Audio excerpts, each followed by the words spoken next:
Wait a minute! Steven Spielberg presents The Goonies, a Richard Donner film. Time, chump. Hey, Mike found the map! Whoa, you guys realize what we could do? I don't want to go on any more of your crazy Goonie adventures. Meet Mikey, I gotta go fast. Brand, Andy, Shame. Come on, Brad. Slip her the tongue. That's disgusting. No, I can't even look. Mouse, I gotcha. Now get out from behind there. You're ruining the painting. You're ruining my job. Stephanie, Data, Booty banger. Ow. Guys, isn't that neat? and Chunk. Swamped.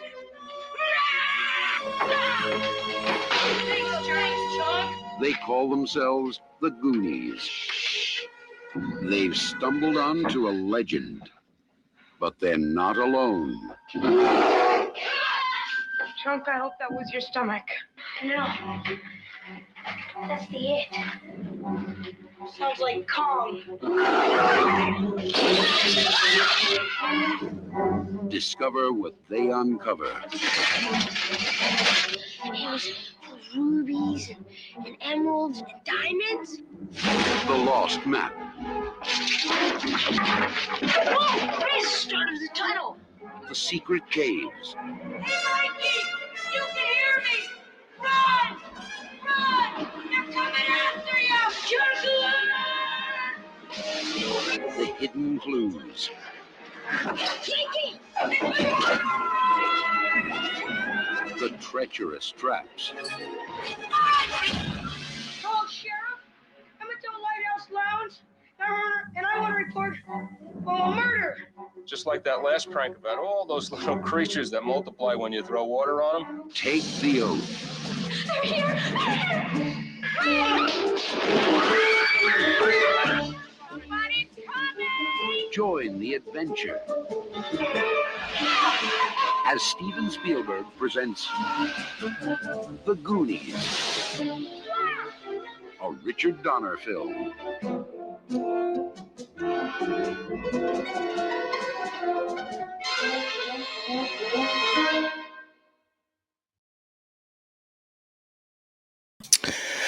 Hey up, it's Steve from Old Yorkshire Geek. Oh, I've got a comment already. It's Wingrace. Hey up, mate. Hey, all right. Hope Pennywise is down there. Yes, I hope they were. That was the trailer for The Goonies. Tonight's Monday, Moan. I've just watched it and I hate the bugger. It's awful. I thought I might change my mind because I hadn't seen it for a lot of years. By the way, I hope you can hear me. So let me check. Hang on. I'll just double check and make sure everything's working. It seems to be working there on YouTube, and it seems to be working on Rumble and on Twitch, because we're live, by the way. By the by, but I'll make sure we go in and that you can hear me. Ba-dum, ba-dum, ba-dum, ba-dum, ba-dum, ba-dum, ba-dum. You can hear me moaning about this film, because it's awful. I think it is anyway. Oh, for God's sake, why can't you just go on thingy? Thought I'm talking to myself. Yes, you can hear me. Right, go away. Right, where were we? So, The Goonies, 1985 film, story by Steven Spielberg, produced by Steven Spielberg, Frank Marshall, Kathleen Kennedy, all them. Amblin Entertainment. Directed by Richard Donner. How these people made a film so bad, I never know. But it did Hook as well. That might end up being in one of these. But I don't know a lot of people that really like Hook. It's one of those Marmite films, isn't it? Is Hook. You either love it or you hate it. And I hate it. Same with Goonies. I don't hate it, but I'm not a huge fan. So where were we? 1985 film starring Sean Astin, who you may know from Lord of the Rings. A young Josh Brolin, who's just a year younger than me, by the way. Almost exactly. A year and a couple of months. Younger than me. So he was 17 when he did this. Jeff Cohen, by the way, Sean Astin as Mikey, Josh Brolin as Brand, Jeff Cohen as Chunk, Corey Feldman as Mouth, Ki Hui Klang, you may know from Indiana Jones and the Temple of Doom as Data. Don't know how they call him that. Don't know. Who else? Kerry Green as Andy, Martha Plimpton as Steph, Anne Ramsey as Mama Fratelli, Robert Darby as Jake Fratelli, and Joe Pantoliano as Francis Fratelli, and also Mary Ellen Trainor, who seems to be in all of Richard Donner's films as their mother, and various other people as well. It had a budget of $19 million back then, and its box office was 125. So you could say it was it did well. It did well for its budget. Right, so let's get the film up. Hang on, there we go. Ottokar Kubi agrees with me. I could never see the hype about Goonies. Wasn't bad, but not memorable. I just don't like it. I've just watched it. I couldn't watch it in one go. I watched it after about an hour, and I had to turn it off because I had stuff to do. And then I finished watching it, just an hour ago. And I don't like it. I don't like it at all. But we're going to go through it, and I'll tell you why I don't like it at the various bits. I just don't think it's a kid's film. Yes, it's a kid's film. There's a lot of swearing in it. There's a lot of violence in it. Not super graphic, but enough. But I don't think Richard Donner's a kid's director. If you've seen the man in interviews, he's a big gruff bear of a man, or he was before he died. A big gruff bear of a man, and he's more known for his adult films. He's the man who brought us The Omen and Superman the movie, and the Lethal Weapon films, and other stuff. So I don't know why he decided to do the Goonies, because it's not in his wheelhouse. Apparently Steven Spielberg directed the scene. Don't ask me which one, but apparently he did. Right, so let's get this film up. Let me minimize that. I'll just get rid of that. I don't need it anymore. There we go. Get rid of you. And we'll get the film up. What do we need to do? Full screen. That's what we need to do. But we don't want the interface, do we? Do we? No. There we go. I don't know what I'm doing. I don't know what I'm doing. Right. Add to stream. There we go. We'll get there in the end. By the way, I'm really, really tired today. I've had a super busy day today. And I woke up at 6 o'clock this bloody morning. 6 o'clock, crying out loud. Went to sleep at about 1-ish, woke up at 6, couldn't get back to sleep. So I've been busy today doing stuff, chores. But, such is life. Right, let's get on with this film. Obviously, we're not going to just play the film because, I get into trouble. So I'm just going to go through it in a series of stills. Might play the odd snippet. What else? Oh, while we're at it, don't forget, if you wouldn't mind, it'd be much appreciated. Like and subscribe, share the video when it's done. Drop a comment, join me in the live chat. Hit the notification bell if you're subscribed already. As I said, we're live. We're live on YouTube. We're live on Rumble. We're live on Twitch. See if we've got any comments on Rumble. No. And comments on. Hang on, I'm going to have to. Where are we? What do I press? Is it that one? Yes, that's the one. No, there's nobody in the chat room. On Twitch. Where were we? I'm also on Twitch. Later on, when I can download it, I'll upload it to Spotify and Amazon Music Podcasts and Google Podcasts. And I'm also on Facebook, Twitter, and Instagram. Links in the description, as are the links. Hang on, make me go full screen a minute. There we go.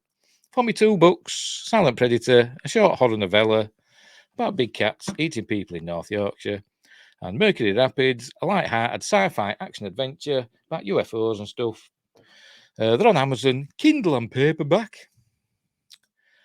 It's just a bit of fun. Don't take it seriously. I'm rubbish. I know I am. Right, off we go. Right, the film. I've got to remember my keys for skipping forward. Right, are we off? Yes, we're off. There we go. There's a pirate thing. Is it Pirates of the Caribbean? No, it's not. It's Goonies. But by the way, I might be snorting and smirking when they start talking about One-Eyed Willie, because that is hilarious in the UK. Right, Richard Donner film. God knows why. God knows why he decided to do this. The Goonies. But as I said, Steven Spielberg came up with the story. He must have been high on drugs or something. Chris Columbus of Gremlins, Harry Potter, probably some other stuff, fame, wrote the screenplay. Right, we start off, we're in a prison. There we go, lunchtime. The guard goes in and we see Robert Darby apparently hanged himself. So it starts on a bit of a down note. You know, kids' film. He's got a note on his saying to who it may concern, and I immediately thought it's to whom it may concern, but he just said to who it may concern. But he's supposed to be uneducated, I suppose. You know, why would I kill myself? And then we see he's not dead, as you can see there, he's smiling, and he knocks out the guard, and then somehow escapes, and I still don't know why. I still don't know why he escaped. How he escapes. Then we cut to outside. There we see Mama Fratelli. What else have I seen her in? Is it like Throw Mama from the Train or something like that? I've seen her in some other stuff as well. You know, she's I'm sure she's a lovely lady, but she's a bit mannish, as Austin Powers would say. He'd punch her in the face with Austin Powers, wouldn't he? Anyway, she's there waiting by the car, and we see Joe Pantoliano. Oh, we did do. Oh, hang on, I forgot to mute it. Oh, never mind. See Joe Pantoliano running around with a gas can, pouring gasoline around. And then he gets in the car. There you go. By the way, you may know Joe Pantoliano from, among other things, the Daredevil film and The Matrix, where he played Cypher. I'm sure he's been in lots of other stuff. But that's just off the top of my head. Throw Mama from the Tree. Is that what she were in? Yeah, I don't know. I think I've seen it once, but I can't really remember much about it. Was that Sylvester Stallone? Was it? I don't know. Anyway, Robert Darby appears at the prison gates. Somehow he's escaped. I don't know how. Well, they just that one guard inside. Have all the other prisoners escaped as well? Don't know.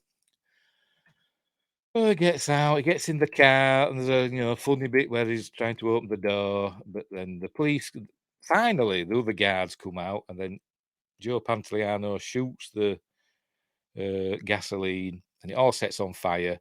I bet the Mythbusters boys would have something to say about that. I bet they've tried shooting petrol before, and it's probably not ignited it. Because I know they've shot gas tanks on cars before to see if it makes cars blow up, and it doesn't. It just puts holes in the gas tank. Anyway, so there we go. So anyway, a car chase ensues, and then we see, starting in alphabetical order, Sean Astin. He may be able to carry Frodo up Mount Doom, but he can't carry this film, can he?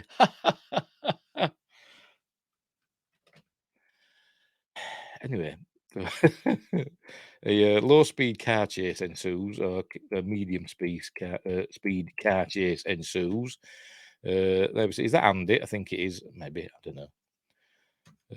Doing some cheerleading stuff. There we see a lady nearly get run over. I think she's the new maid at the Walsh household, who we'll meet again in a moment. Here we see Corey Feldman. Is it Corey Feldman? Was it the other one?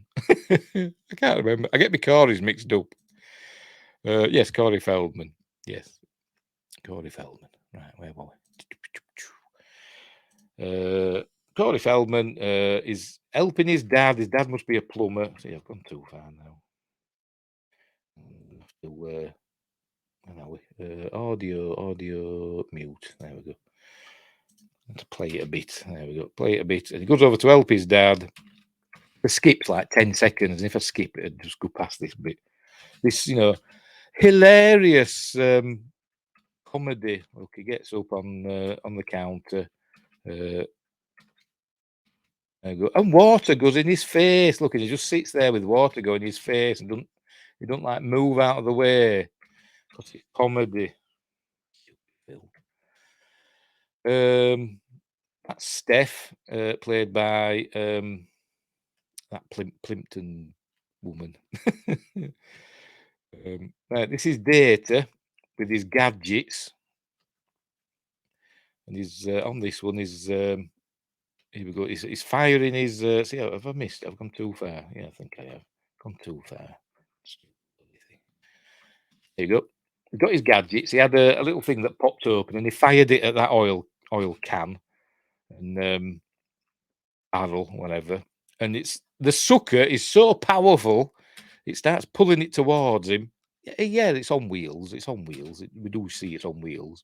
But then not only that, it pulls him towards the can. Look, so that's an amazing. It must have really good spit or something, like super glue spit.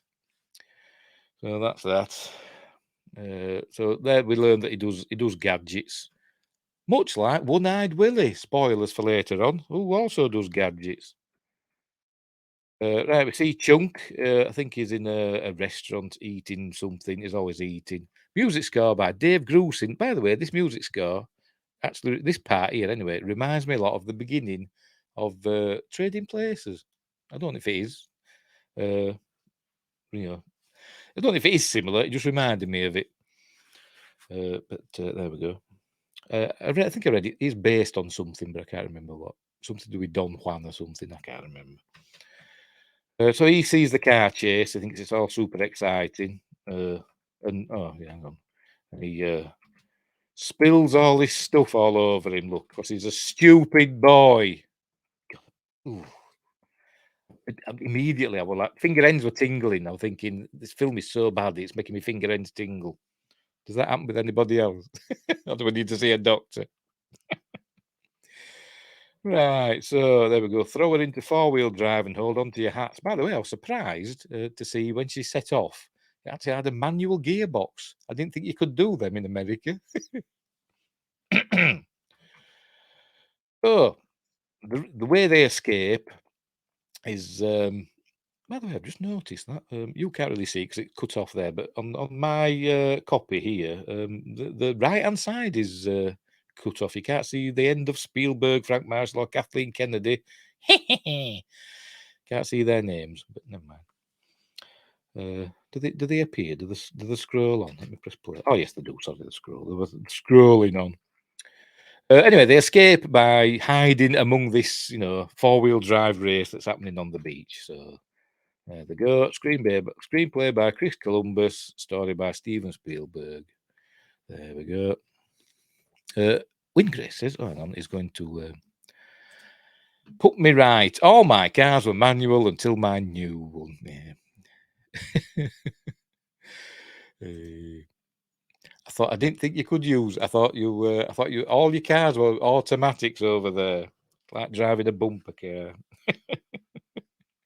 Anyway, I'm just having a laugh with you at your expense. Right, what's happening now? Right, we're at the Walsh house, and what's that say on the? You can't see it from my fat head. On the mailboxes, us, them. How's it? I don't know. Them, us, them. That's what it says. Who's them? I don't know, but that's us. Then here. Pardon me. That's something we don't have in the UK. Mailboxes. Thank God, because our mail would get stolen if we had mailboxes. We've got letterboxes in our front doors. That's where our mail comes in. Anyway, right. So what's happening? See, Mikey is looking through a telescope at something. I don't know what. Can't remember. Now we see Josh Brolin in the background doing his workout. And to be honest, my favourite character in this film is actually Josh Brolin. I think he's the best part of it. Pronouns in the 80s. Yes, us and them.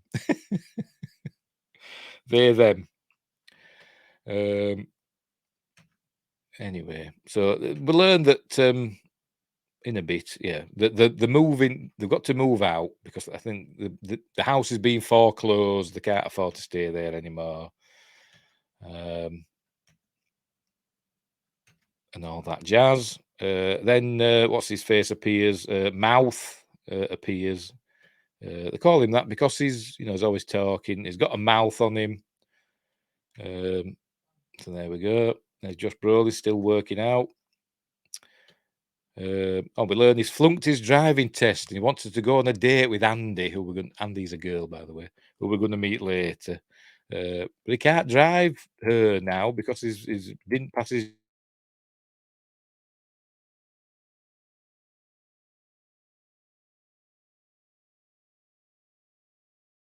driving test. There we go. So you have no mailbox baseball where hooligans drive around and smash them off with baseball bats. No, they just do that to your cars. Dear. And Ottercar says, it's not cricket. No, it's not cricket. Anyway. Then Chunks arrived. He says he's seen the most amazing thing in his life. And then the thing I hate, one of the things I hate most in this film, he's got to do the truffle shuffle before they let him in because he can't get through the gate for some reason until they do the. I presume Data made this contraption to open the gate. I presume. I don't know. Maybe it tells us I wasn't paying that much attention, to be honest. But he's got to do the truffle shuffle. So the letter does that, and it means he pulls his top up and he goes and all that and does a little dance, and it's stupid and I hate it. So they let him in, but they've got to do a Mission Impossible style gadget thing, like, like things that you see on YouTube where they like start off with dominoes and they're falling and toppling, and it gets better and better as it goes on. It's one of those, like a mousetrap, the game Mousetrap. It's like that. All this, there we go. See all this stuff goes on. Bing, dong, bong, ding. There you go. And thus the gate opens. So in he comes. You turd. They're talking about the car chase he saw because there was shooting and stuff going on between the cops and the Fratellis. And we learn he's a bit of a storyteller. Maybe so. Okay, Michael Jackson didn't come to my house to use the bathroom. He's a bit of a tall tales. Yes, Mousetrap. So they don't believe him, basically. What's happening there? What's that there? Is that a seagull floating in the air? What's happened there? I can't make out what's going on. Is it just a weird pause I've done? I can't work that out. What's that there? Is it a UFO? Anyway, here comes Data on one of his. Why do they call him Data? I don't know. But that's how they pronounce it as well, Data, not Data. Because that's not his name, Data. He's called something else. It's his nickname. I don't know why though. And he comes over on a rope slide kind of thing. I think to James Bond music. I think I could be wrong.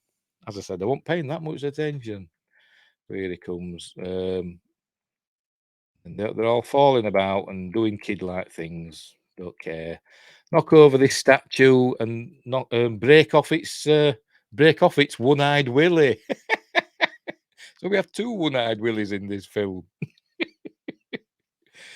And they break it off. So there you go. We're learning about having to move house. And there you see the statue has no one-eyed Willie. Then Mum arrives. The lovely Mary Ellen Trainor, and apparently she's only, I think she's only like 15 years older than, 12 years older than Josh Brolin in this film, and I think 15 years older than Sean Astin. So there you go. She must have been a child bride, much like I forgot her name, JoBeth Williams in Poltergeist. Diane, her character were only like must have been 15 when she got pregnant with Dana in that film. But I'm not judging, I'm just saying. Right, so she's come home and she's bringing this. I forgot her name. Hang on, I want to check it.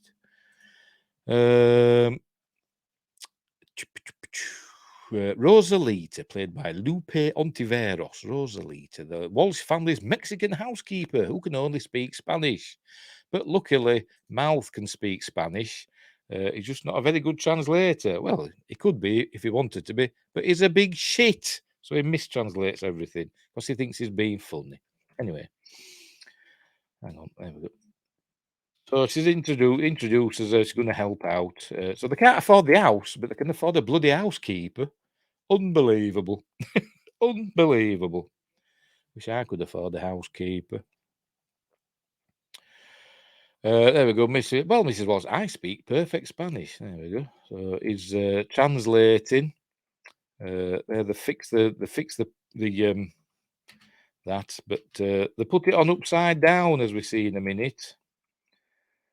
There we go. So she's telling them what to do, where the socks go and the underpants in the drawers and all that. And then he translates it as, this is where the drugs go, the cocaine in the top drawer, the heroin in the bottom drawer, whatever. He's saying all that. There you go, the heroin in the bottom. Then they've put the one-eyed Willie on upside down on the statue. Not a statue, is it? What is it? I don't know. It is a statue, isn't it? But the statues are big, aren't they? It's a figurine. That's the word I'm looking for. On the figurine. There you go. The attic. Mr. Walsh doesn't like anyone going up there. Because, he's researching on one-eyed Willie. Meanwhile, Mouth's telling her, that's where people are murdered or whatever. I don't know what he says. I can't remember. There you go. And says, if you do a bad job, you'll be locked in here with the cockroaches. She didn't say that. He's just saying that. But she stays with them. She says this is a crazy house, and she stays with them. Anyway. Right, so she's telling, she's got to go shopping with Rosalita. And so she's telling Brand, Josh Brolin, that there you go, he takes one step outside and you are in absolutely the deepest stuff. What's she going to say? Oh, yeah. Shit, ma. Yeah, there we go. So they've got to stay in. Mikey has anyway. And I suppose his friends will stay with him. But they're going to go upstairs and check the attic. There we go. By the way, I don't know where his dad is. Maybe he told us, but as I said, I won't pay much attention. We see him at the end of the film, but I don't know where he is at the beginning. Maybe he's like the dad in Gremlins. Maybe he's an inventor off doing something somewhere. I don't know. So they're in the attic and they're looking for something to do with, I don't know, one-eyed Willie or whatever. I don't know. This is where they find the map, anyway. This is the hilarious thing with the tongue through the painting. Look, there we go. Very funny. Very funny. There's a book on pirates and skull and crossbone flags and stuff, and all that jazz. I think he's got a what do they call them now? I've got one. Like a plasma ball. It's a plasma ball, isn't it? That's what it is. A Van de Graaff generator. That's what I was trying to think of. He's got one of those. Anyway, so here we go. I think this is the map. They found the map. So his dad must be, don't have to be a scientist to have a Van de Graaff generator. I mean, I've got one and I'm not a bloody scientist. He's got stuff in the attic anyway. All right, so they get this map out. There we go. And it's in Spanish. So luckily, Mouth can translate it. They're talking about One-Eyed Willie. And One-Eyed Willie must be like a local legend because everybody knows the story of One-Eyed Willie, that he's got treasure somewhere, etc. There you go. One-Eyed Willie stole a treasure once, blah, blah, blah. By the way, the acting in this film is absolutely atrocious. I know the kids, but apart from Josh Brolin, who's okay, but the rest of them are bloody awful. Bloody awful. And the only good bits of the kids is when Chunk is like blubbering and stuff and doing his confessions to the Fratelli family later. That was quite amusing. The rest of it's awful. There we go. Got into a cave, blah, blah, blah. One-Eyed Willie and his bunch were down there for years with all their treasure, setting booby traps so anybody who tried to get in would die. There we go. So that's what we're learning. And then we learn about Chester Copperpot, was a local person who went missing. They find him later. Spoilers. So they decide they're going to go and find the treasure, so they won't have to move. They can buy the house, etc. That's their plan, but they've got to get out of the house first. I'd also find a doubloon with 1632 on it. Then these chaps arrive. I presume they're from the bank. They've some paperwork for his dad, for Mike's dad. So they give it to Brand. So they'll be calling tomorrow. So we're on the ticking clock. They're coming back tomorrow to claim the house. Right. So there we go. So Mike is not happy. There we go. Brotherly love and all that. It's it's about family. It's not Fast and Furious. Go, God, I'm depressed. Yeah, you're a bloody kid. You ain't got time to be depressed.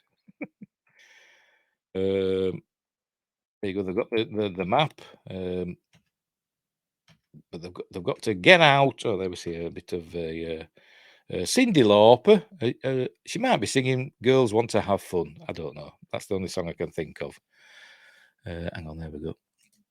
Windgrace says one thing that's actually interesting about this movie is that it was fairly recently proven that it takes place on the same day as Back to the Future. What? Oh, right. November 15th. Is that? I think that's when Back to the Future happened, didn't it? Well, November. I think it was November 15th. Or was that when or was that November 15th, 1955, when he invented the flux capacitor? I think that what it wanted. I can't remember what date it was in 1985. You'll have to illuminate me, Windgrace, on that one. But if that's true, that's really interesting. That's really interesting because that was also a Steven Spielberg production. That film won't be appearing in this series of Monday Moan because that's a classic. Anyway, there we go. Cyndi Lauper. Right, so the tie-up Brand with his bulwark or whatever they call it. I bet that hurts as well because the metal, aren't they? They'll be, his skin will be getting caught in it and stuff. But they do that. Tie him up and run out of the house. Against his mother's wishes.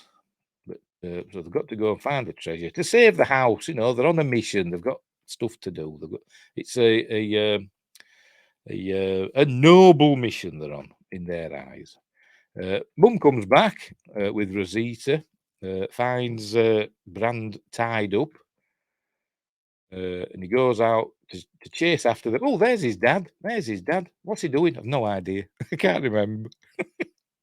By the way, there'll be bits of it that I've no idea what's going on because I kept getting up and doing stuff and not pausing it. So bear with me.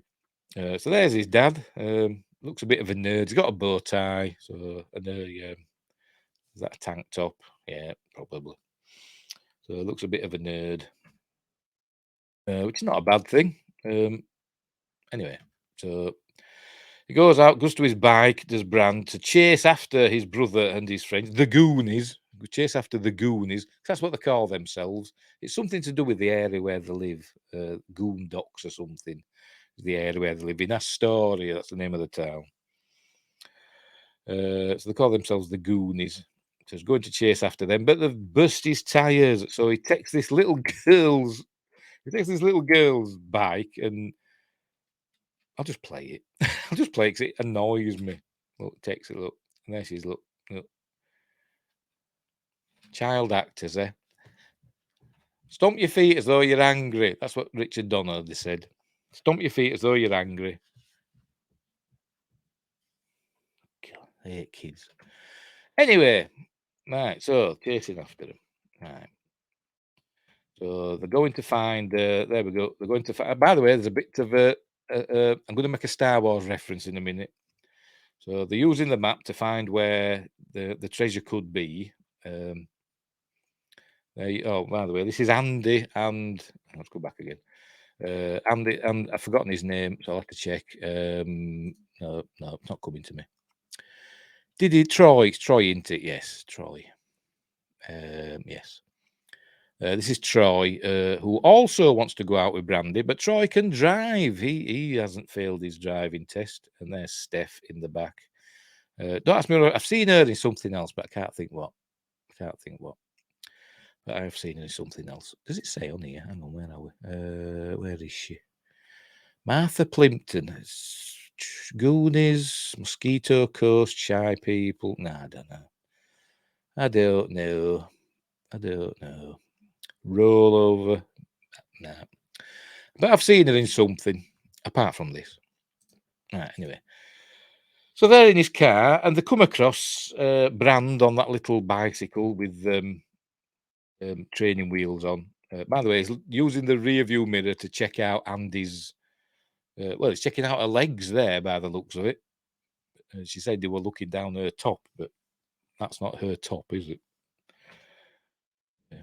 There we go. They come across Josh Brolin pedaling away with his training wheels.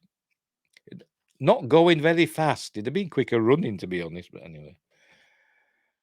So the tricky holds onto his hand and sets off driving, and there we go. All sparks, look, and it's Josh Brolin, man. You just punch him in the face and let go of him, you know, crying out loud. It's James Brolin's son.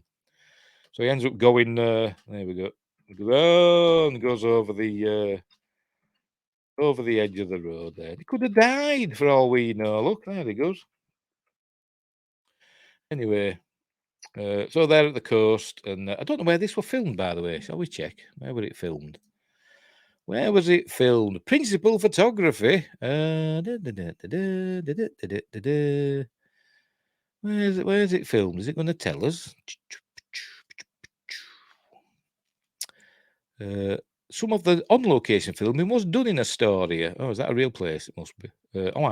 Astoria, Oregon. All right, so there you go. There you go. So that's where it's filmed, Astoria, Oregon. And the Goonies bicycle to Akola State Park, which is over 26 miles from Astoria. So there you go.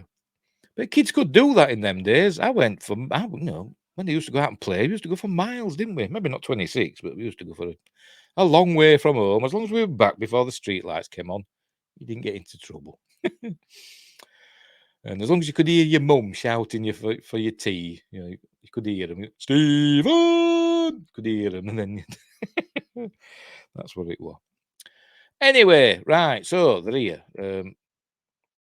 So they've been looking around. There we go. This is the Star Wars Rise of Palpatine reference. He uses the doubloon. He must be standing in the exact location. A bit of bad green screen compositing there, because they're obviously on the. That doesn't look real, does it? The edge looks a bit peculiar. But there you go. They've got to line up these things. The two rocks and a lighthouse. He must be stood in the right place. I presume it's at arm's length. I suppose it depends how long your arms are. But they did that in the Rise of Palpatine, didn't they, with that stupid dagger? Anyway, so they know where to go. They know they're in the right place. So they've got to go and check, you know, the lighthouse, which was a restaurant. I don't know, but it isn't anymore. So they go there. There it is. And they see that the Fratellis are there as well. And for some reason, they think that the restaurant is still open. I don't know why, because it's obviously by the looking at it, you can see it's all run down and dilapidated. But you know, kids. Anyway, they're going to go in anyway. Lots of clunky dialogue. As you see, Chunk don't want to go in because he's the smartest of the bunch, to be honest. So the Pop, boy, am I thirsty, but there's none in. You know. Right, they're looking in and they see whatever. And Chunk finds the 4-wheel drive vehicle that were in the car chase, sees there's bullet holes, and there we go, bullet holes, and goes running after them. But then Mama Fratelli's there. So they're being captured by the bad guys. Here's Robert Darby, who for some reason is singing a lot in this film. Apparently, he's a trained opera singer, Robert Darby. I didn't know that until I looked it up for this film. But I was thinking, when I watched it, I thought, I bet somebody said during this film, as they were making it, Robert's a bit of a singer, you know. Why can't you have him singing in it? And Richard Donner says, yeah, why not? You know, give it a go. And apparently, yes, apparently it was Robert Darby's idea to do sing opera in it. But he does. Anyway, so they've captured these kids. And they order water because they think, they're still going with this. It's a restaurant that's still open. and the bad guys are playing on, and as you say, threatens to cut out Mouth's tongue. Look, so, fun and games for kids. But Mikey asks to. He gives them the water, and it's very brown. Mikey asks if he can use the restroom. So off he goes to check out the restroom, and is down in the basement. He says, "Go down and turn right or whatever," and obviously he goes left. So he's looking for somewhere to find one-eyed Willie's treasure. They think there's like a tunnel or whatever. That's what they're doing. Get to the treasure. So he's down there, and this is where we come across Sloth, the deformed chap. It's actually a pretty good prosthetic, I suppose. He's got an eye that blinks and his ears move. I'm saying pretty good, His eye blinks and his ears move, so there you go. That's good in my book. And Robert Darby's singing opera to him, and I don't think Sloth likes that. And they've got him chained up because he's big and strong, and he's watching old movies. So Mike goes back and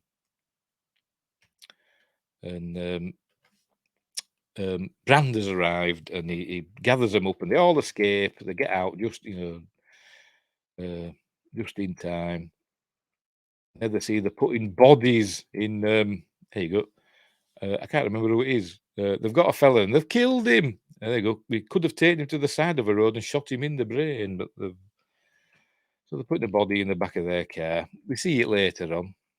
Bullet hole there for kids. Kids film. Obviously, Chunk wants to go home because it's dinner time, but Mike is reminding them that he won't have a home this time tomorrow. So they've got to carry on with their noble quest of finding one-eyed Willie's treasure. They come across Andy and Steph arrive, and she's blown off, so to speak, Troy. And then she's tilting the mirror so he could look down my shirt. She don't like him. She likes Brand. Pardon me. Right, so they go back in. Because they've seen the Fratellis drive away, by the way. So they think it's safe to go back in. Oh, excuse me. Have I got a drink? Yes, I have. It's here.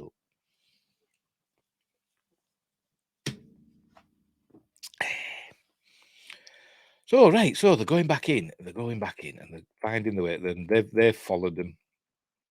I don't know what happened. She says something scared them, but I don't know what. I can't remember. I looked away.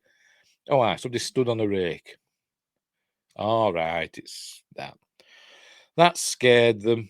Because the girls. Right, so where they're going. I presume they're going down in the basement. I can't actually remember. Yes, they're going down into the basement. They hear Sloth making his noises. They keep going down. They avoid Sloth. Chunk doesn't. Anyway. What's happening here? Sloth's having a drink of water. What is it with this kid? Has he got some eating disorder? For crying out loud. There's something up with him, isn't there? Anyway. There you go. That's Steph saying, I feel like a babysitting, except I'm not getting paid. Well, yeah, sort of. And she's saying, Brandy's being so sweet. And there you go. They know there's something down there. They can feel air coming up through the grating. What's happening here? He's found some sort of machinery. Don't ask me. Oh, it's printing press. They do counterfeit money, I think. Is that a fee? Andy starts with $50 bills. Start shouting that. By the way, a lot of this film, when he speaks, does short round. Can't tell a bloody word he's saying. Can't tell a word. Good job I had the subtitles on. Anyway, $50 bills. Who's that on the $50 bill? Don't know. I'm not American, you see. We have the Queen on our money. But now we'll be having the King soon. I haven't come across any yet, but with King Charles on. But who's on your $50 bill? Tell me, Win Grace, now. Come on, if you're listening still. Who is that? It'll be somebody famous. Anyway, so that's what the Fratellis are doing. They're counterfeiting money. Is it Roosevelt? Oh, right. Hang on. The real 50 is Ulysses S. Grant. Is that like a Confederate joke? Because I know he was a Confederate general once, I think. I don't know. I'm not really up on American history. I wouldn't be, I'd fail the the naturalization test. Ulysses S. Grant. This bill looks like Roosevelt. Oh, right, okay. Teddy. I presume Teddy Roosevelt, is it? I presume. A fella who went and shot bears, didn't he? No teddy bears were named after. Grant was 18th president of the United States. Oh, right, okay. But he was a Confederate general, though, wasn't he? Sure he was. But, didn't stop him. Anyway, whatever. Right. You get 25 years for counterfeiting, blah, blah, blah, blah, blah, blah. Oh, them sort of learning who they are. Look, Fratelli's at it again. So they know who they are now. What's happening? It's a dead body they've found. Yes, it is. Look, it's a dead body they've found. There we go.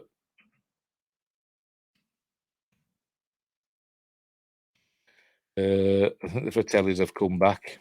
Yep, they've come back. I think Chunk gets caught here. I think, and they escape into the tunnels. They're putting the body back. There you go. They're squeezing down through the grating. The Fratellis are coming after them. Can't find Chunk. Where's Chunk?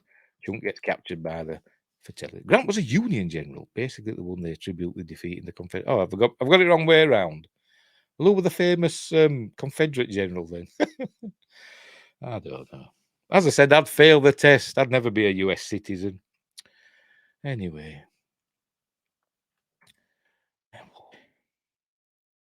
Got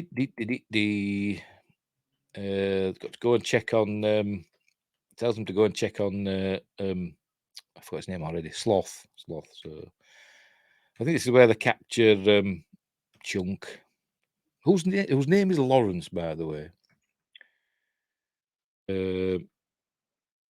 Chunk says he's going to call the police, and he does later, but not yet. All right, so they're working the way down through the tunnels. All right, this is it. Chunk gets away. General Lee, that were it. General Lee, I'm thinking of. That's the one. I'm thinking of General Lee.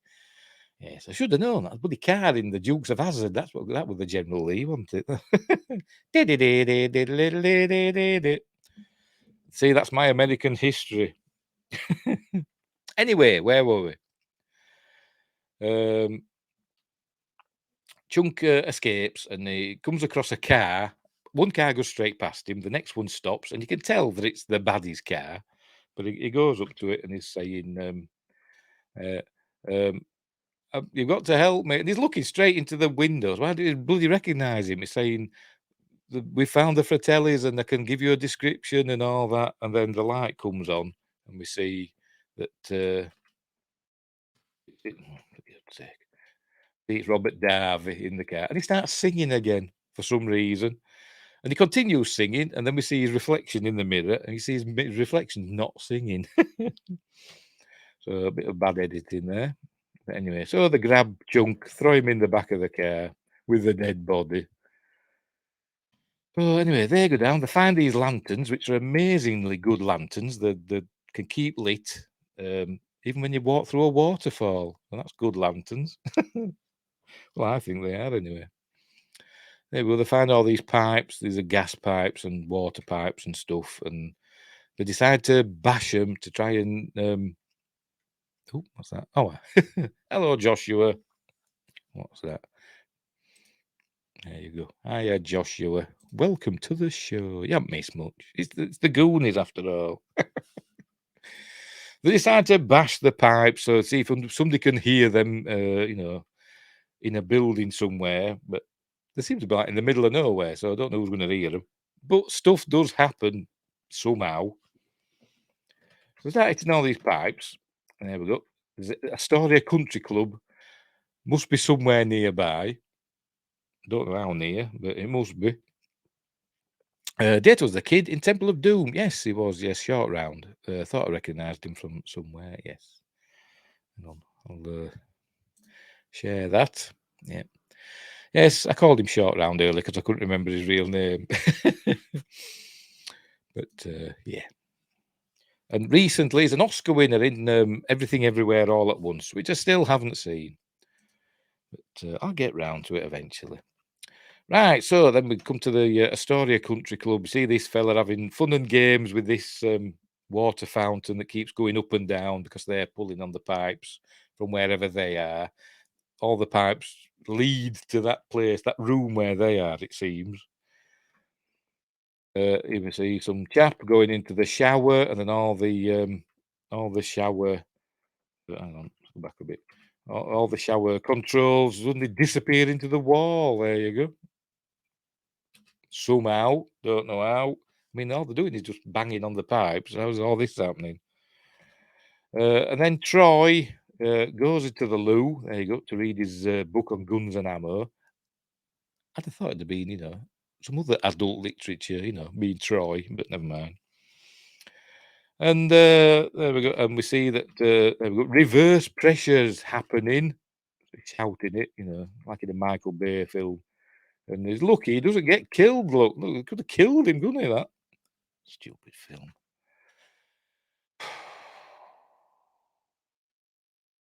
Right, so I don't know where they're going here. They're going down some more pipes. They're threatening to blend Chunk's hand.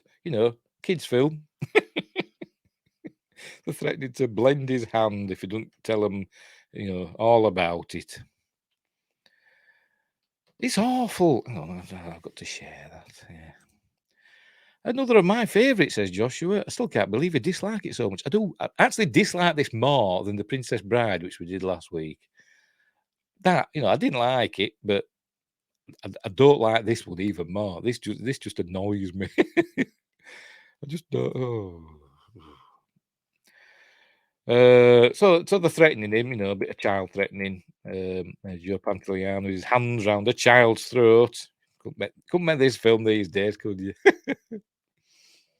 And there we go. This is actually probably my favourite bit of the film, to be honest, where Chunk's giving all of his confessions about everything he's done. And so this is a funny thing, to be honest. I did quite like that. To be honest, it's not all bad. It's not all bad. Right, so they're going down into these tunnels with their amazing lanterns that they've just found. This is this bit with Andy keeps going on. Terribly acted, really bad acting, going on about how she wanted to grow old or she don't want to get old and have her hair fall out or something. And this is like that man there, and then we see a skeleton on the floor, and it turns out this is I forgot his name, Chester Cobblepot. It's not the penguin. I keep saying Oswald Cobblepot. Is it Copperpot? Whatever. It's him. He's trapped under a big boulder, look. So he's set off one of the booby traps, it seems. They find out that it is him, and he's carrying on with his confessions. This is one of your tricks, right? One-eyed Willie. Oh, dear. So this is where they learn about the booby traps. And they find out that this is there we go. They find his wallet, and they find it is Chester Cobblepot. I don't bloody know his name. And they find some candles. Are they retarded? I'm sorry for saying that, but it gets me really mad because I'm sure it says on dynamite in bloody big letters. Look, a bit.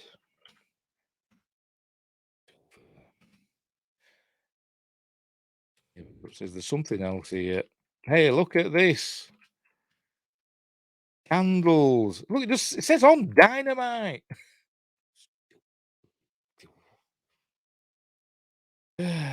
So Data says, short round says they're going to set some. They keep saying booty traps, and they keep correcting him saying booby traps. And he says, "Yes, that's what I said, booby traps." Because it's funny.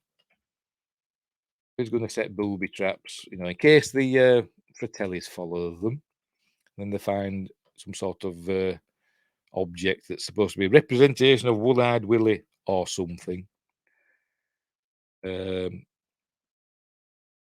I also find the wire. So he pulls on the wire, because he's clever, and sets off one of the booby traps. Remember, they've already found a fella killed and trapped under a massive rock. So he's just set off loads more. He tells them all to run. There we go. That's what's happening. Look. So they've all to run. They almost die. Reminiscent of the Indiana Jones ball rolling scene, except this is big boulders dropping down. But obviously they escape. They get away. They don't die. And then loads of rats come flying out. Not rats. What am I talking about? Bats. Well, they are airborne rats, aren't they? Loads of bats fly out. Look at them. Look at the state of them. Hang on. Here they come. Look. That actually looks quite good, does that, where they're coming out? But then it shows them in front of the faces, like bats on strings. Showers. Look, angling there. Oh dear. Anyway. Meanwhile, we're going to get rabies. Meanwhile, he's still going on his chunk. When he went to a movie theatre, he made up some fake puke. He went to a movie theatre, went into the balcony and pretended he was throwing up and chucked it on people down. Down below, then they all started throwing up, and never felt so bad in my life. And then Robert Darby says, "I'm starting to like this kid." Oh dear. So that's that. But then they threaten to, blend his hand, and but they don't. And then we find out that Joe Pantoliano is bald and wears a toupee. There you go. Hilarity. Why? And all the bats come through, by the way, then through the fireplace or whatever. And then he shouts down. He says, "If you can hear me, run! They're coming after you." But I don't think they can hear him. So anyway, now here we go. They find this waterfall and they walk through it with these lanterns that are supposed to be like, gas, oil lamps or something like that. And they stay lit, so they're obviously well protected. If it shows. Right, and he stands there in the waterfall, looking at all these coins that are there. He's just, as you say, look, he's just standing there, look, just with the water like just running down his face. I'd be like, that's what I'd be doing. But he just stands there. And there you go, there's a lantern going through the waterfall. It's fine. Look, another one there. Look. They've gone round, I suppose. They've gone round the side. Oh, cracky. Yeah, Robert Darby's cool. I just wish, he were in a better film than this. He were good. He were a good James Bond villain. It's nothing personal. It's simply business. That's my Robert Darby impression. Anyway, right. So they find all these coins. There we go. And they find that some of them aren't old. And it turns out they're underneath a wishing well. And I said that first time I saw it. I saw all these coins. I thought, that look like a wishing well. And it turns out it is, because they're underneath a wishing well that were outside that old restaurant, lighthouse thing. And then Troy appears at the well for some reason. There we go. So we can't take them because these are somebody else's wishes. They're not the bloody coin. Take them. But Mouth says this one right here is my wish, and it didn't come true, so I'm taking it back. He's grabbing the coins. They decide to keep not to blend Chunk's hand. Terence Trent D'Arcy. Oh, I wish him well. Yeah, Terence Trent D'Arby. Yes, wish him well. Thingy-ma-bob. I don't know the words because I didn't like that song either. So they put Chunk in with Sloth in a minute. They find that he's got the doubloon. So this is how they find out about the treasure. Meanwhile, Troy and his friends have arrived at the wishing well, luckily enough, just at that point when they're down there. So they fall up and actually no, he drops a coin down and must be an amazing thrower or whatever. It just because it looks quite a way down, he just throws it back up. Just whoever's down there, whoever catches it. And they talk to Andy. Say, "Oh, Andy, is that you down there?" And she says, "Yeah, just send down the bucket." Anyway, meanwhile, Sloth's watching Captain Blood, starring Errol Flynn. But they're locking Chunk in there with him. I probably think he's going to be scared of Sloth, and he is, But they become friends at the end, and tear jerking at the spoilers. But anyway, there it is. We see him. Look, he's all hills of eyes and all that. Michael Berryman. So, help, let me out of here. But Sloth's nice. We find out. So they decided they're going to go in and find the treasure and get rid of these snooping kids. Rare Raggy. So what's happening next? So they're going to use the bucket to escape from there. Hang on, where are we? Did he? Captain Blood is a great one. The story, the movie's based on too. Is it? I don't know. I've not seen Captain Blood, so I've heard of it, but I've not seen it. Well, I don't think I have, unless I've seen it as a kid. But I don't think I've seen it. But I hear it's a classic. Anyway, I don't think. I think something the rope or something is not strong enough to tell. I don't know, but they decide to not escape, and she sends Troy. She's got wearing Troy's jacket, and she sends that back up for whatever reason. Mike is got asthma. There you go. She sends Troy's jacket back up. Don't know why. Probably just to break up with him. By the way, my son's coming. I'm in the middle of a show, Aidan, again. Yeah, I've been hearing you for hours. No, you haven't been even for hours. I've been going an hour. I didn't think it'd be so long. Yeah, well, I am. Anyway, Chunk gives Sloth his Babe Ruth candy bar, and there we go, Baby Ruth. Sorry, we don't have them here. I was about to correct you. I am carrying on, Aidan. Yeah, thank you.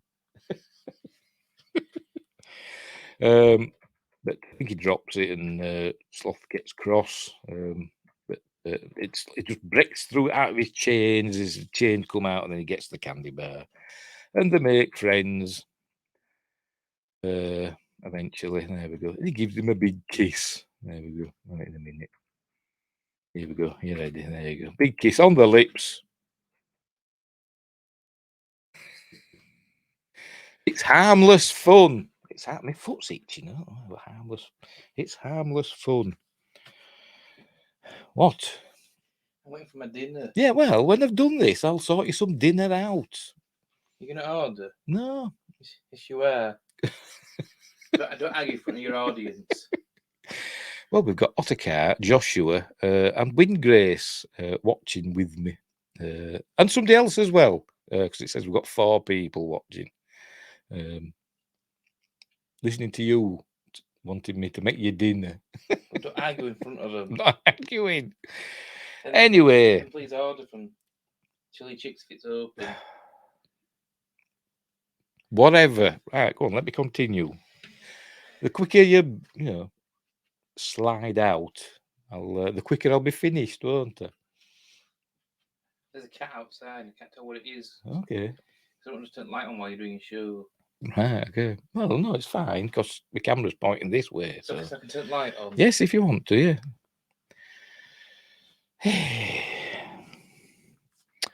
My son. Anyway, where were we? Right, so they found something. Mouth, hold this, translate this. They found something for him to translate. Oh, this is the music thing, isn't it? I think. Triple stones. Don't remember this bit. I must have got up to do something. Right. This is obviously some sort of key that they've found, isn't it? So, and he gets his hand stuck, doesn't he? Thing closes up. Another booby trap, like a bowling ball or something, comes rolling down. It's one of Willie's tricks. One-eyed Willie giggle. But look, the spikes that they only just, avoid. Anyway, right, so Chunk's got on the phone. He's called the police, but the police don't believe him and they make a Gremlins reference. They said, oh, is it like that? And those creatures appeared that if you threw water on them or whatever. Yeah. So Gremlins reference. But they're not going to go, the police. What, Ed? There's a moth in the kitchen. Right, okay, whatever. I'll see to it later. There's a moth in the kitchen. Right, okay. I'll see to it later. You just said. Recording it. I'm trying to ruin it for you. Okay. Don't touch that or I'll get cross. I'm not going to touch it. Right, okay. Do you mind if I wave my hand in front of it? If you want, but you're just disrupting. It's like I feel like these newscasters when people run into the studio and disrupt the broadcast. Yes, go on. Let me get on with this. Hey, right, where are we? Sloth's going into the fireplace. There we go. I'm scared of his echo. So anyway, they become friends. Don't know what I was asking here. Can't remember. They all need a wee. That's what it is. They're saying they all need a wee, so they're going into different tunnels to have a wee. Sloth does something with these pipes that go to the country club, and something else happens. I can't remember what. Let's see. Yeah, they've gone too far.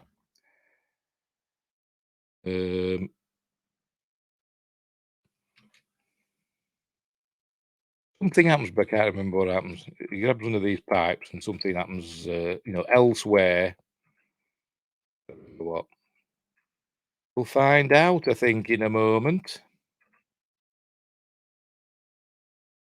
Maybe. His pixelated face. Thank you, VLC player. Come on, then, you know something. No, don't show it. Never mind. Anyway, right. Andy's got a plan that she wants to kiss Brad. Not Brad. Brand. Josh Brolin. So she calls out, and but he's in the middle of peeing. So he sends Mikey. So Mikey goes, and she grabs and kisses Mikey. Oh, hilarity! And then the friend sees what's happened and doesn't tell her. So there we go. She kissed Mikey instead of Brand. So what? Don't care. Right. The Tellys are still on their tail.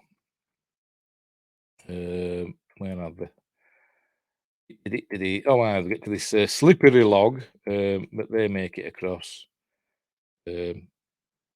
Another one of Data's inventions. He oils the log as he's the last to go over. He oils the log to make it even more slippery. So off they go. And now with the candles. The log's slippery, so Joe Pantoliano slips and lands awkwardly. And say, "Are you all right?" No. Yes, funny.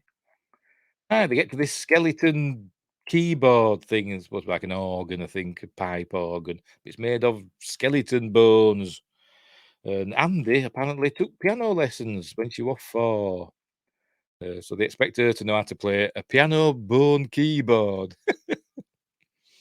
But anyway, so she's got to play this tune. The notes are on the map that they've got. She's got to play this tune and get it right. If she don't get it right, they'll all die. Anyway, so she gets the first lot right, and we see a door start to open. There you go. It's working, and then she gets it all wrong, and the floor starts collapsing. There we go. Just some, nice, matte paintings, whatever. It's a well-made film. I'm not knocking that, and it's a nice-looking film, I suppose, mostly, but still a bit crap. Anyway, the Fratellis are coming. Look, they're coming. Says short round. So she carries on playing, gets a bit more wrong, more floor collapses. There we go. But she finally gets it right, and the door opens, and they get through. There we go. Just in time. And then they go down a water slide for some reason. Don't know why, but it's a really long one. And off they go down this water slide that's perfectly smooth. It must be some volcanic lava tube or something. I don't know, but it's perfectly smooth. Totally all right. And out they come into this this pool, and this is where they find the Inferno, One-Eyed Willie's ship. There we go. And the famous story is that the kids, the actors, hadn't seen this ship. That was a real, on a stage, real ship that they built. And they're not seeing it, so their reactions to it are genuine. They're like, "Wow, this is cool," sort of thing.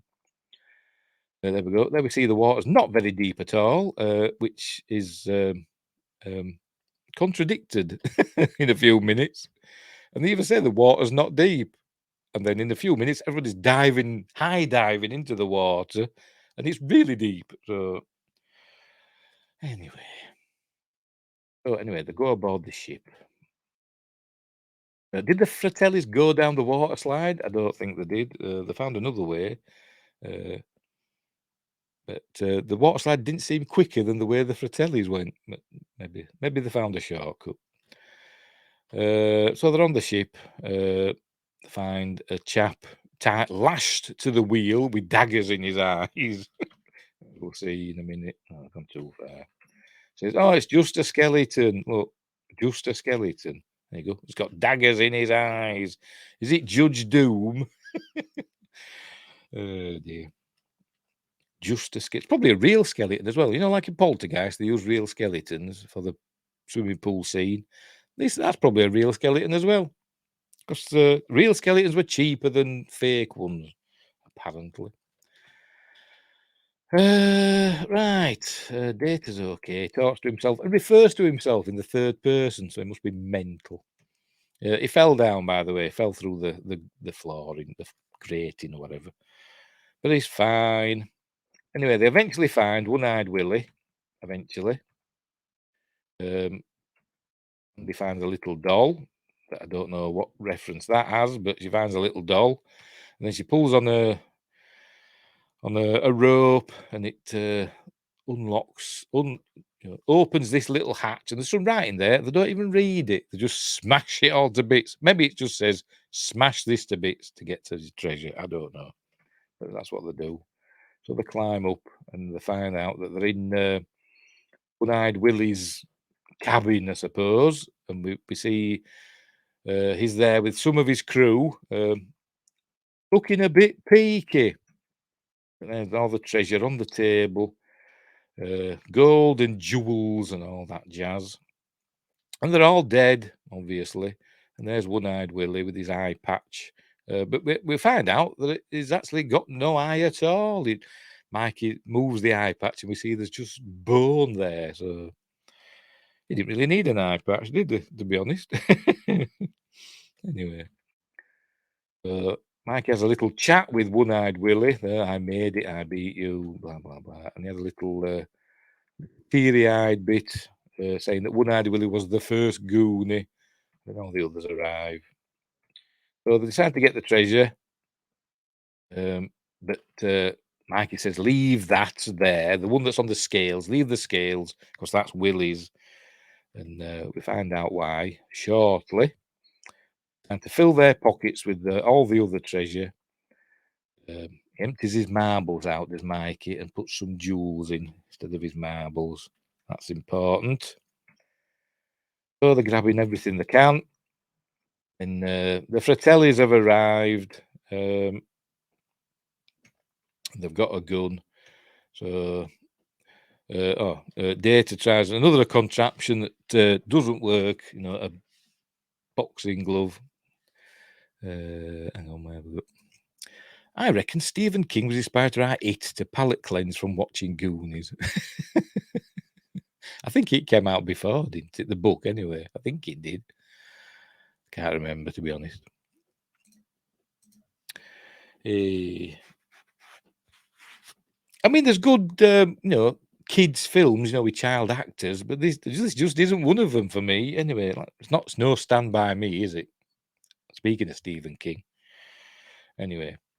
Data's punching thing that comes out, doesn't work. It's himself. And then he tries his, his sucker thing that we saw earlier on with the on the oil drum.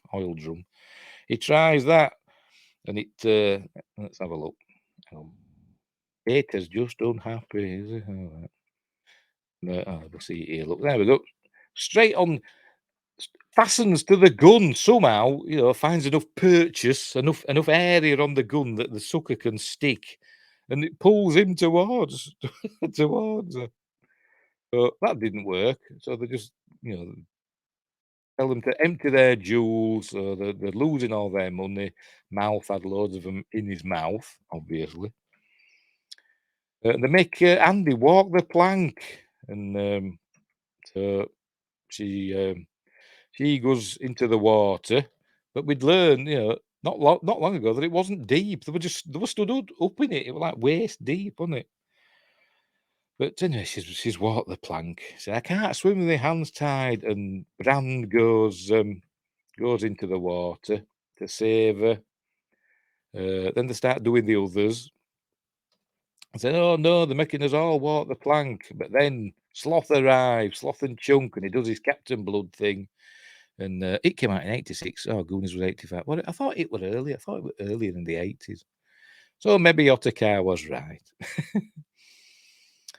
Sloth arrives with Chunk. They does his Captain Blood thing with his dagger on the sails. Slides down, as we'll see. Are you ready? We've gone past it. Anyway, never mind. So he comes and saves them all. And they were going to they were trying to make him to walk the plank, so that was a bad thing. But instead of doing that, they all just dived in the water anyway. Well, they all dive in anyway, so they were going there. But it's suddenly really deep all of a sudden. I don't know how. So off they go. The Fratellis are, trying to tie up Sloth, but obviously it doesn't work, and he knocks them out. And there's Josh Brolin saving Andy, and they kiss here. So there we go. They have a nice kiss there. Go on, get on with it. There we go. There we go. Why? And she says, "What happened to your bracelets?" And he says, "I don't wear bracelets. Mikey wears bracelets." So that's how she learns that she was kissing Mikey before. There's Sloth probably shouting, "Hey, you guys," or something. He tells his mama we're bad. She tries to be nice to him, but he chucks her overboard as well. So everybody's in the water, basically.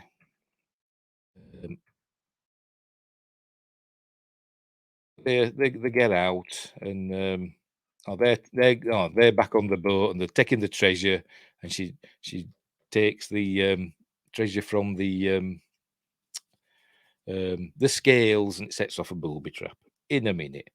But anyway, meanwhile, there's been a cave in, because they see sunlight, and Can't get through. It says, light a candle. Oh, it's a funny candle. It says dynamite. It's got dynamite written on it. Stupid boy. So they leave that, and the dynamite explodes. And I thought, maybe, you thought it'd just cleared the path, but it doesn't. It makes a big boulder come down. But then all the cavern starts to collapse a little bit, and boulders start dropping into the water. In reasonably good compositing is that word. Anyway, there we go. There's one. Obviously added after the fact, but it's fine. Hang on, we've got some more messages. Yeah, it came out in 86. Goonies was 85. As I said, I thought it was early. I could have sworn like it was like 82 or something like that, but obviously not. I thought it was one of his earlier books. I did. Right, what next? Would Goonies have worked better if it was a mini-series? It would these days, wouldn't it? It would have these days. It reminds me of that series about Psychic Girl with number for a name. Oh, yeah, Stranger Things, yeah. Yes, 11, wasn't it? But anyway. Yeah.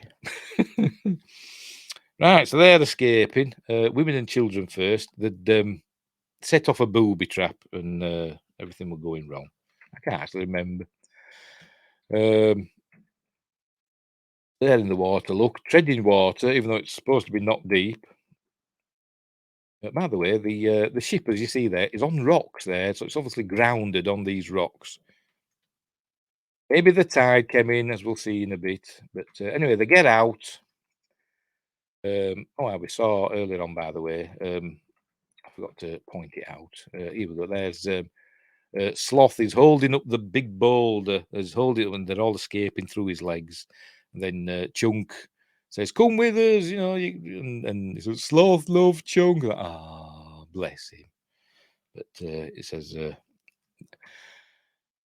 he goes, he escapes, and then the boulder collapses. He don't get killed, it's fine. It's fine. And then we see there we see the cavern appears to be opening up. Look, there's all sunlight coming through. And I thought, the ship's going to come sailing out, isn't it? Even though it seems to be on the rocks, maybe the water rises up a bit. There we see a couple of policemen on quad bikes, and they see the kids. I think that is that Richard Donner. That might actually be Richard Donner. I'm not entirely sure, but it looks a bit like him. Does it say? Let's have a look on the cast list. No. Does it say on the I forgot his name now. On here we go. All cast and crew on IMDb. That's what I'm trying to say. It's there in front of my face. Anyway, police officer. That's what I'm looking for.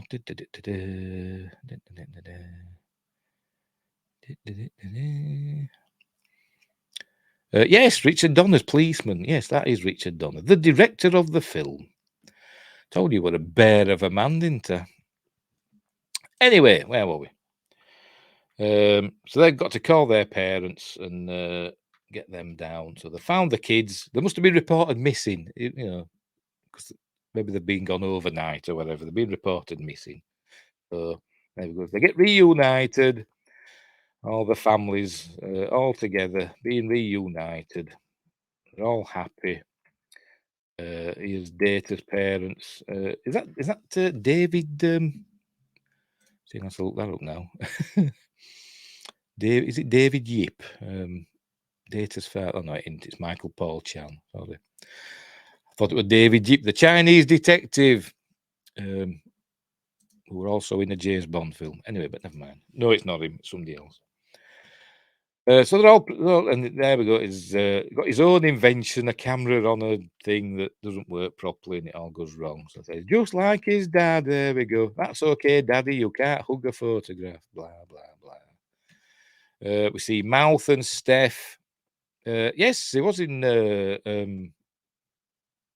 that was Dennis Dunn in Big Trouble in Little China. Unless he played one of the other characters, he could have done. We see Mouth and Steph seem to be having a relationship, a burgeoning relationship. There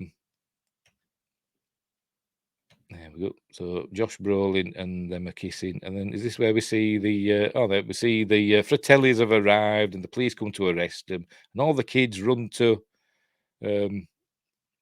Sloth's defense. So there we go. So and Chunk says, "You're going to come and live with us." I hope his parents agree. Having a huge chap living with them. I love you, Chunk. Love you, Sloth.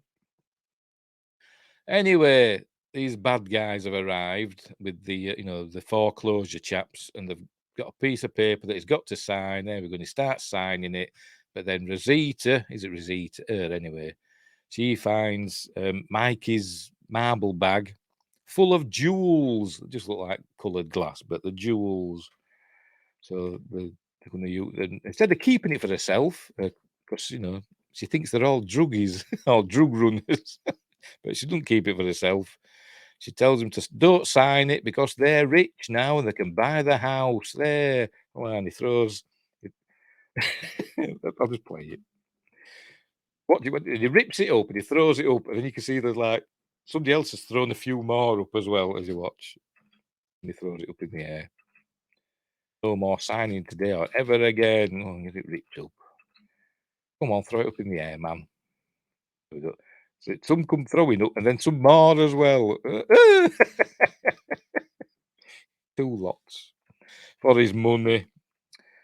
It was they just walking the planet, and they mentioned an octopus. And apparently there's a deleted scene, isn't there, that might be in some television cuts of an octopus. But I didn't see that.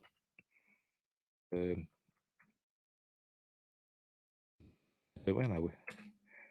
Walking the plank was scariest. Walking the plank. Found the pirate's treasure. Pirate's treasure. They're going to mention the octopus. Chased by the Fratellis. Oh, no, must have missed. It mentions an octopus in a minute. Were your lives in danger? There we go. Octopus was scary, and we never saw the octopus, did we? But apparently it's on a TV cut, which I've not seen. There's an octopus scene. Data's dad was in an episode of Babylon 5, The War Prayer. All right. There we go. Data's dad, as in Data on the Goonies, not Noonien Soong. Not Data from Star Trek, obviously. Anyway, so apparently there's an octopus. They encountered an octopus that we didn't see unless you watch a TV version that I've not seen. And then we see the pirate ship, the Inferno, emerges from its cave. I don't know where. It's massive. Look at the size of it. It's bigger than the bloody landscape. How did it fit? Is it like a ship in a bottle where its masts all folded down? Well, no, there weren't, was there? Out it comes, and it goes sailing off into the horizon, into the pale blue yonder. I don't know. But off it goes. Bye, Willie. You think they go and jump on a boat and go get it? There's gold and jewels on that pirate ship. It's also, it's a danger to shipping, isn't it? They need to sort it out. Hang on, Joshua said something. I could swear I've seen the octopus scene, but it might be Mandela effect plus the Popeye movie. All right. Don't know. I've seen the Popeye movie once, years and years, when it first came out on VHS, and I hated it. It was awful. The Robin Williams and Shelley Duvall as olive oil. Oh God, it were awful. Anyway, so that's anyway. The Inferno sails off. Hang on, I've done the wrong thing. The Inferno sails off. There we go. Then we get the credits. There we go. And the film ends, and there's nothing out. Nothing happens after. That's the end of the film. Another Monday movie. Yes. What? Popeye. No, because it's not a beloved film, is it? I'm trying to do films that are most people seem to like, but I hate.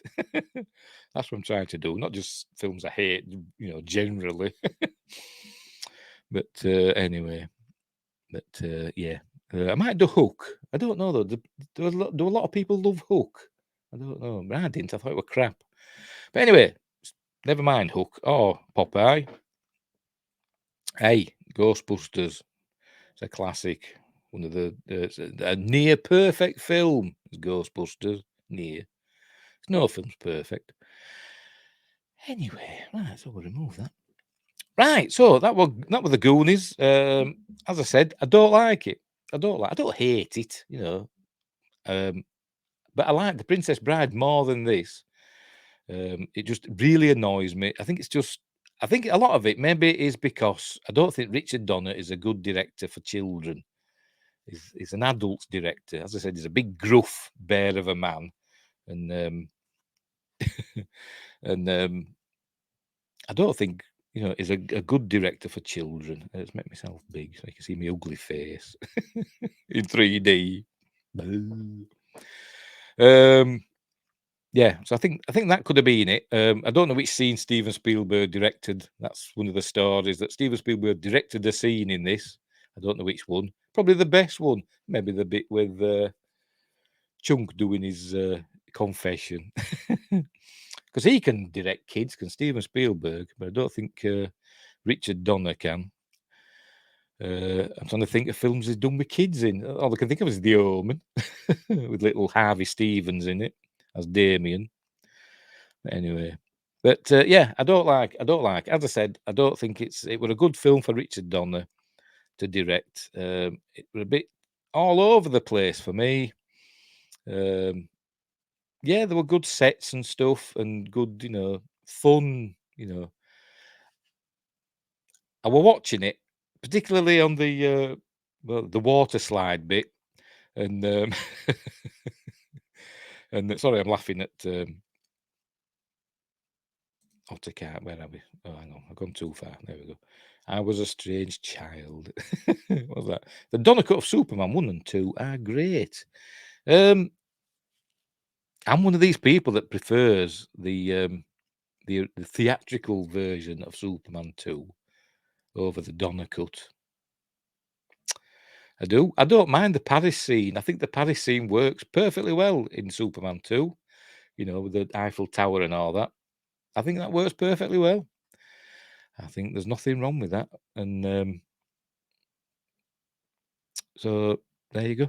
But the Donner cut is fine, but I don't think the Richard Lester version is any worse myself. But anyway, I'm supposed to be talking about the Goonies. Yeah, as I was saying, I was thinking when I saw him doing on the water slide, I was thinking of the words of I forgot his name, the director. Oh, for God's sake. Goodfellas director. Where's it gone? I'm going to have to look it up. Martin Scorsese. Oh, thank God it came to me. Martin Scorsese. I think of the words of Martin Scorsese, where on about Marvel films these days, superhero films are. I think it was Martin Scorsese. I think it wasn't it. Are theme park rides. And that's what I think this film is. It's a theme park ride. It's Steven Spielberg's wanted to, before Pirates of the Caribbean came out, which were based on a theme park, ride, wasn't it? I think Steven Spielberg wanted to do his own version of Pirates of the Caribbean, but couldn't get the rights, so he just made his own version. That's what I think's happened here.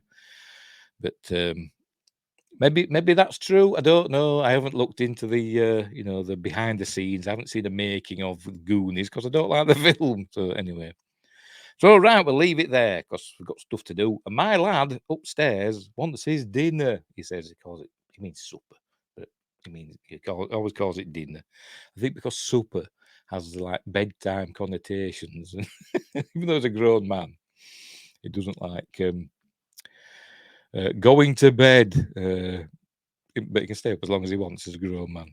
But he's autistic, I'm his carer. So I've got to put up with stuff from him, cut him a lot of slack. Anyway, right, so we'll leave it there. So anyway, so thanks everybody for joining in. I'm sorry I don't like the Goonies. you know, I was really getting angry at it at some parts of it. You know, as I said, my finger, my finger ends, the nerve endings were tingling. My finger ends were getting that cross. But some parts of it. But anyway, so thanks Ottercar and Joshua and Windgrace and anybody else joined in. No, that what it wanted. But thank you for your contributions. Again, yes, again, I'm allowed to be wrong. It's all a matter of opinion, isn't it? Every film that comes out is somebody's favourite film. And even the worst film ever made will be somebody's favourite film. So there we go. So I thought somebody was standing next to me then. What a ghost. I don't know. Is that the corner of my eye? I saw something there. Scared the willies out. I'm getting the chills now. But anyway. Yeah, every film ever made, is somebody's favourite film, no matter how bad it is. And I like some pretty bad films, to be honest. I should do another a stream about crap films that I like. Godzilla 98, for instance. Catwoman. I really like Catwoman. So I should do that, shouldn't I, as well? But you see enough of me. Right, we're going to leave it there. But yes, I am allowed to be wrong about certain things. So we'll leave it there. So again, thanks for joining in, and thanks for watching. And wherever you are, look after each other. And until next time. Next week, by the way, is Labyrinth. Another film I don't like that people seem to love. But next week it's Labyrinth. So until then, have a great week, and I'll see thee.